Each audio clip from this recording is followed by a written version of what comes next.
Finally, I'm excited that Hellboy is rated R because that comic to me is very R. The visuals allow for it. I think it will distinguish itself from the original 2 Hellboys that we all love because of that. I think that's a great way to separate from. We all love Ron Perlman as Hellboy. There's a tall order to stand on. So I think making it R will at least give it a different tone by its very nature.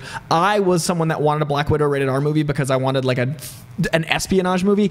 But to be honest, I think that Black Widow rated R would have been a slippery slope in the wrong direction. Not many comic movies need to be rated R. Deadpool does, X-Force does. There's certain comics that do, but as soon as you start making ones rated R that don't have to be, I think you lose a lot of the market. You outage a lot of your audience. You don't introduce people to the right characters. And Black Widow, it's a very scary thought, but I want little girls to have a hero that's an assassin. So, you know what I mean? Like, I want girls to be able to go into a theater at 13 years old or 10 years old and not be able to not see it. So I think a PG-13 Black Widow makes more sense, so I take back some of my prior statements about rated R. But the right movies need to stay in the right categories, and I think that would have been the wrong one. Assume I looked directly at the camera when he said X-Force needed to be R, because we'll have that discussion later. It's the team that separates themselves because they're not X-Men because they kill. It needs to be rated R. And that's a bad idea, and I've been in a fight with it since the early 90s. And Amy and I have been fighting about this since we knew each other. So, Black Widow, I agree. I never really believed that that they were going to make Black Widow rated R just because she's been in the PG-13 Marvel movies for so long.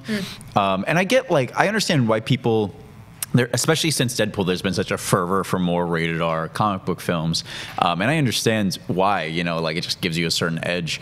But it's not necessary. Like you said, there are a few characters that need it. Like I would say Deadpool, if they ever made a Punisher movie, but if they ever made a Punisher movie? Yeah. Oh, sorry, another one. Another Punisher movie. Just got the internet almost just. I know you know this, so I'm curious. Do you just John Bernthal has obliterated the other Punishers? It really look. I love. Trevor's very young. I unabashedly love Thomas Jane's Punisher film. Yeah. But John Bernthal has exactly just replaced. I read the Punisher in his voice. I get disappointed when the art doesn't look like him. I didn't mean that in a good way. I was just legit wait, I'm so confused. Did I imagine them? All I'm gonna say is if you're disappointed about Black Widow or any other comic book movie not being rated R, just remember The Dark Knight was PG-13. So.